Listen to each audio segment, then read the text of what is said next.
At the end of episode 14, we see that Sung Hyun's co-worker Do-ha's father is somehow related to Du-sik's past. Do-ha is very angry at Du-sik when he discovers his real name. Do-ha mentioned in Ep 14 that his father is suffering from paraplegia. So I researched on the internet about this disease. Paraplegia is a type of paralysis that affects your ability to move the lower half of your body. It is mainly caused by accidents. So I think that Do-ha's father was also in an accident along with Du-sik and his beloved senior who died.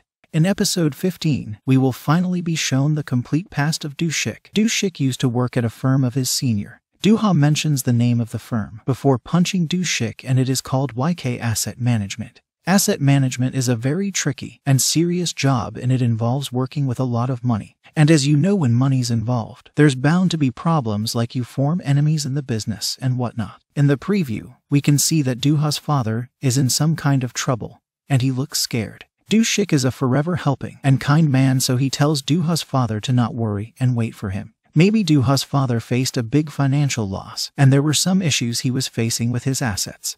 Maybe some gangsters had taken control over Do-ha's father's assets, and that's why he came to Du-sik for help. Du-sik tries to calm down Do-ha's father and takes the matter to his senior friend. I think Du-sik suggests that they should go to the gangsters and directly talk about the issue. The senior friend, Du-sik, and Do-ha's father go to meet these people in the same car, but they end up in an accident. There's a possibility that the gangster who had the assets of Do-ha's father was the one who ordered to hit their car, as it was Du-sik's idea. That's why everyone ends blaming him for the accident. The senior of Du-sik ends up dying at the spot. Do-ha's father gets an injury to his spinal cord, which results in him getting paraplegia. But Du-sik gets the least amount of injuries. Du-sik blames himself for the accident. That's why Du-sik also tries to commit suicide at the bridge. But Du-sik isn't able to do that. So Du-sik hides from the world for 5 years and then returns to Gongjin and promises to himself that he'll never do a proper job again, as his last job brought so much pain to people around him.